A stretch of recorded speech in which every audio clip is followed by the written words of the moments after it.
Hello नमस्कार and welcome to curiously education. मैं हूं Prashant Mawani. I hope you learning good. दोस्तों, आज हम बात करने वाले हैं ट्यूबरक्लोसिस के बारे में कि कैसे हम हमारे देश भारत में और सिर्फ देश में नहीं ग्लोबली ट्यूबरक्लोसिस को कैसे ख़त्म किया जा सकता है, उसके बारे में कुछ इंटरेस्टिंग पॉइंट्स को समझने वाले हैं, डिस्कशन करने वाले हैं। आज की जो हमारी डिस्कशन है उसमें बहुत सारे इनपुट्स जो हैं वो हमें डॉक्टर सौम्या स्वामीनाथन से मिल रहे हैं। Who is doctor Soumya Swaminathan? वो WHO यानी कि वर्ल्ड हेल्थ ऑर्गेनाइजेशन के चीफ साइंटिस्ट थे और फिलहाल वे MS स्वामीनाथन रिसर्च फाउंडेशन को लीड करते हैं। तो उनके भी बहुत सारे इंटरेस्टिंग पॉइंट्स जो हैं वो आज हमने इस पर्टिकुलर लेक्चर में कवर किए हैं। Will talk about it. हम बेसिकली 5 इंपॉर्टेंट चीज़ों के बारे में बात करने वाले हैं। Will start with this one world TB summit. 24 मार्च 2023 को वाराणसी जो उत्तर प्रदेश में है वहाँ पर वन वर्ल्ड TB समिट हुई और इसको एड्रेस किया हमारे प्राइम मिनिस्टर मोदी साहब ने। भारत ने ये कहा है कि अगर हमें TB को ख़त्म करना है तो हमें इनोवेशन और रिसर्च पर जोर देना पड़ेगा, राइट। नई वैक्सीन्स ढूंढनी पड़ेगी। अभी जो ट्रीटमेंट चल रही है उसमें क्या इनोवेशन किया जा सकता है और रिसर्च करनी पड़ेगी ताकि पता चले कि जो एक सिंपल फॉर्म होता है TB का वो आगे चलकर जो एक बहुत ही भयानक स्वरूप ले लेता है, राइट, जिसको हम कहते हैं मल्टी ड्रग रेजिस्टेंट TB। तो ये सारी चीज़ों में क्या क्या what we can find out more about it, इसको कैसे रोका जा सकता है। तो PM मोदी साहब ने भी ये कहा कि अगर हमें फाइनल कोई अच्छे रिजल्ट्स चाहिए, डिज़ायर्ड आउटकम्स चाहिए, तो उसके लिए हमें नए तरीके ढूंढने पड़ेंगे, नई स्ट्रैटेजीज जो है उनको फॉर्मुलेट करना पड़ेगा। उन्होंने ग्लोबल ट्यूबरक्लोसिस को एलिमिनेट करने में एक फ्रेश एनर्जी इंस्टिल की है, जोश भर दिया है और कहा कि भारत जो है वो भी कमिटेड है कि भारत हमारे देश में तो डेफिनेटली हम TB को ख़त्म करना ही चाहते हैं, लेकिन इसी के साथ साथ भारत में जो भी कोई नए इनोवेशन होंगे, रिसर्च होंगे, तो डेफिनेटली वो हम दुनिया के साथ भी शेयर करेंगे, क्योंकि TB कोविड की तरह ही है, राइट। ऐसा नहीं है कि कोई एक देश में से उसको आपने एलिमिनेट कर दिया तो फिर आप सेफ हो गए। नो, एक नए फॉर्म में आपके देश में वो फिर से वापस आ सकता है। तो यहाँ पर एक ग्लोबल कोलैबोरेशन जो है इट इज़ वेरी इंपॉर्टेंट, जैसा हमने कोविड के टाइम पर देखा था। अब रही बात कोविड की, राइट, तो कोविड से बहुत सारे लेसन्स जो हैं वो हमें सीखने को मिला। इस पेंडेमिक ने हमें ऑफ कोर्स गिराने की कोशिश की, कुछ हद तक हम गिर भी गए, लेकिन इतने सारे चैलेंजेस होने के बावजूद भी लगभग दुनिया के सारे देशों ने यह दिखा दिया कि अगर ह्यूमन स्पिरिट से अगर हम काम करें देन वी कैन डेफिनेटली, अगर इतनी बड़ी मीन्स एडवर्सिटी आ जाए, इतनी बड़ी आफत आ जाए, लेकिन अगर जो इंसान है, ह्यूमन स्पिरिट जो है कि एडाप्ट करना, नई चीज़ों से अपने आप को एडाप्ट कर लेना, नई चीज़ें सीखना, एक्सपेरिमेंट करना, इनोवेट करना, और ऐसा करते करते बहुत सारे देशों ने कोविड-19 की वैक्सीन जो है उसको ढूंढ निकाला। और सिर्फ वैक्सीन ढूंढ निकालने का मतलब नहीं है कि आपने जो लड़ाई है वो जीत ली, उसको स्प्रेड करना, एक दूसरे के साथ शेयर करना, ये सारी चीज़ें की। तो अगर इंसान जो है वो मिलकर काम करे देन डेफिनेटली कितनी भी बड़ी एडवर्सिटी क्यों ना हो हम उसको ओवरकम कर सकते हैं। और ये चीज़ ऐसे ही हवा में बात नहीं है, राइट। कोविड के टाइम पर ये चीज़ जो है वो हमें महसूस भी की, हमने प्रूव भी किया कि yes, if people come together and work together then we can make a huge difference।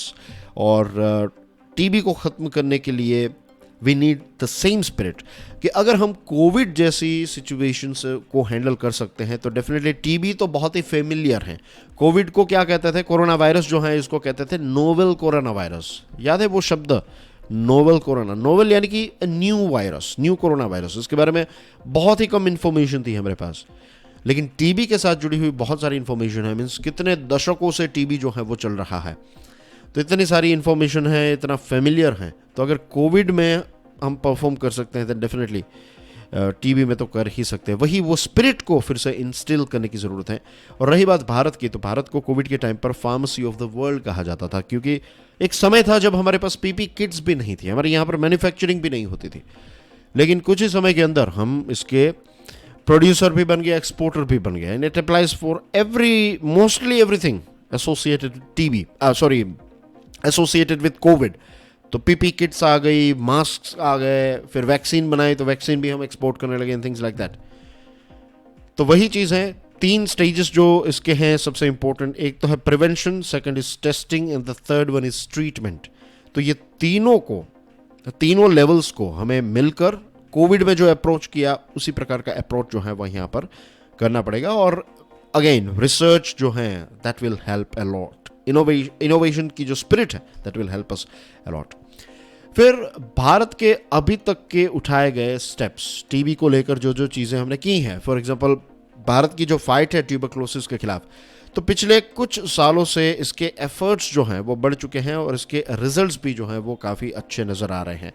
पहले जो ये प्रोग्राम चल रहा था इसका नाम था RNTCP, यानी कि revised national tuberculosis control programme.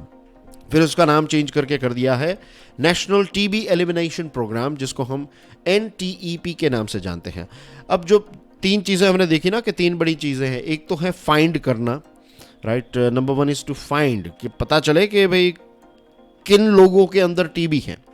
Second thing is notify करना, पता चल गया उसके बाद नोटिफाई करना, आंकड़े जो हैं उनका सिंक्रोनाइजेशन हो, एक डेटाबेस तैयार किया जाए। एंड द थर्ड स्टेज होता है ट्रीट करना, कि अगर किसी को टीबी है तो फिर उनको प्रॉपर ट्रीटमेंट जो है वो मिलनी चाहिए। तो NTEP की वजह से, NTEP के आने से ये जो तीनों स्टेजेस हैं तो उसमें बहुत सारे मेजर्स जो हैं उसमें बदलाव हमें देखने को मिल रहा है। 2014 में 15.6 लाख जितने केसेस जो हैं वो नोटिफाई हुए थे, अब ये आंकड़ा जो है बढ़कर हो चुका है 24 लाख। तो this is good in the sense के टीबी के आंकड़े बढ़ रहे हैं, दैट इज नॉट गुड, लेकिन यहाँ पर it's not like that. It's like कि डिटेक्शन जो है वो काफ़ी ज़्यादा इंप्रूव हुआ है बिकॉज ऑफ NTEP। 2014 में 15.6 लाख और यहाँ पर 24 लाख, दैट मीन्स कि अब NTEP की जो रीच है और इसका जो डिटेक्शन है वो काफ़ी ज़्यादा एक्सपांड हुआ है। और इसके आने से बहुत सारे नए अप्रोचेस भी हमें देखने को मिल रहे हैं, जैसे कि प्राइवेट सेक्टर जो है उसके साथ एंगेजमेंट इंक्रीज हुआ है। इसी के साथ साथ किसी व्यक्ति में जब टीबी पाया जाता है, किसी व्यक्ति को अगर टीबी का डिजीज़ है तो उसको सोशल सपोर्ट भी प्रोवाइड किया जाता है। नंबर 3 इज़ के नई डायग्नोस्टिक किट्स जो हैं वो इंट्रोड्यूस की गई है। And number 4 is new drug regiments, के नई दवाइयाँ और दवाइयों के इंटरवल्स जो हैं वो सारी चीज़ों में भी एक नया बदलाव हमें देखने को मिल रहा है। तो ये सारे टीबी मैनेजमेंट को लेकर अच्छे इम्प्रूवमेंट्स हैं। अभी भी चैलेंजेस हैं। सबसे बड़ा नंबर 1 चैलेंज जो है वो ये है, टीबी को लेकर हमारे देश में आज भी अवेयरनेस बहुत कम है। एंड नंबर 2, एक बार किसी व्यक्ति को टीबी हो गया तो उसके बाद जो क्वालिटी केयर मिलनी चाहिए वो उतनी ज़्यादा आज भी अवेलेबल नहीं है compare to developed countries, compare to other countries. और हमारे देश में टीबी के केसेस जो हैं वो बहुत ज़्यादा हैं। तो ये 2 बड़े चैलेंजेस हैं। National TB prevalence survey conduct हुआ और पता चला कि हमारे देश में 64% ऐसे लोग जिनको टीबी है, राइट, तो उन्होंने कभी केयर ही नहीं मांगी, या फिर उनको जो मेडिकल केयर है, हेल्थ केयर जो है, तो वो कभी उन्होंने डिमांड ही नहीं की, इन द सेंस के अवेयरनेस नहीं है, राइट। तो they were not seeking health care. और इसका मतलब ये भी है एज पर दिस फिगर कि जब हमारे देश में एक टीबी का केस नोटिफाई होता है, इसका मतलब ये है कि 2 केसेस जो हैं वो डिटेक्ट हम नहीं कर पाते हैं। तो 3 अगर केसेस टोटल हैं, राइट, रियल लाइफ में 3 केसेस हैं, हम एक ही डिटेक्ट कर पाते हैं, बाकी के जो 2 केसेस हैं वो डिटेक्ट नहीं होते हैं। तो this is sad thing for us, isn't it. इसका सॉल्यूशन यही है कि हमें डिसरप्टिव अप्रोचेस और नए टूल्स इंट्रोड्यूस करने पड़ेंगे, जिससे सबसे पहले तो हम टीबी को प्रिवेंट करें ताकि ये स्प्रेड ना हो। Second thing is of course कि डायग्नाइज, कि अगर किसी के अंदर है या नहीं है तो उसको जल्द से जल्द डायग्नाइज किया जाए। And the third one is अगर है तो फिर प्रॉपर ट्रीटमेंट। ये 3 चीज़ों में बड़े बदलावों की ज़रूरत है। Again we can learn from COVID. Mission COVID Suraksha को जब लॉन्च किया गया ये प्रोग्राम को, राइट, तो इसमें पब्लिक प्राइवेट पार्टनरशिप हमें देखने को मिले और क्लियर गोल्स थे, क्लियर आउटकम्स थे कि ये रिजल्ट्स चाहिए, ये हमारे goals and things like that. तो उसकी वजह से हमें प्रॉपर एक रिजल्ट जो है वो भी देखने को मिला और बहुत सारी डायग्नोस्टिक किट्स और ये सारी चीज़ें जो है वो तैयार की गई। मैन्युफैक्चरिंग सेक्टर जो है उसने भी काफ़ी रोबस्ट तरीके से प्रोडक्शन किया। सो डेफिनेटली यही स्पिरिट जो है वो हमें चाहिए। Definitely we can, right. अगर हम कोविड को इतनी जल्दी हरा सकते हैं तो definitely we can get rid of TB as well. और जैसे मैंने स्टार्टिंग में डिस्कशन किया कि रिसर्च एंड डेवलपमेंट एफर्ट्स जो हैं उसको और ज़्यादा इम्प्रूव करना पड़ेगा। रही बात वैक्सीन की, तो एज वी ऑल नो, कोई भी ऐसा इन्फेक्शियस डिजीज़ जो है उसके खिलाफ अगर आपको लड़ना है तो सबसे इम्पोर्टेंट अगर कोई चीज़ है दैट इज़ वैक्सीन। अब टीबी को लेकर वैक्सीन ऑलरेडी अवेलेबल है जिसको हम कहते हैं BCG। इसका फुल फॉर्म है BECIL Calmette Guérin, right. BCG vaccine available है, लेकिन ये BCG जो है ये एडल्सेंट्स को प्रॉपर फुल प्रोटेक्शन, जो एडिक्वेट प्रोटेक्शन चाहिए, वो प्रोवाइड नहीं करता है।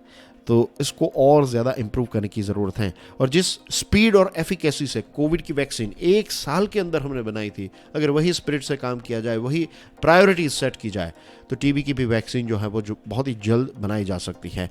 फिलहाल 15 ऐसी वैक्सीन कैंडिडेट्स हैं जो पाइपलाइन में हैं। इनके ऊपर अभी ट्रायल्स चल रहे हैं और होपफुली ये ट्रायल्स जब भी जल्दी ख़त्म होंगे तो फिर हमें एक अच्छी अप टू डेट टीबी की वैक्सीन जो है वो देखने को मिल सकती है।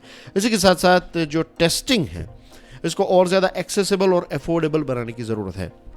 एज वी ऑल नो कि कोविड के टाइम पर बहुत सारी किट्स अवेलेबल थी, कि वे किट्स ऐसी किट्स थी होम, घर पे बैठकर आप चेक कर सकते हैं कि आपको कोरोना वायरस है या नहीं है। तो उस प्रकार की चीज़ें जो हैं वो हमें टीबी में करने की ज़रूरत है।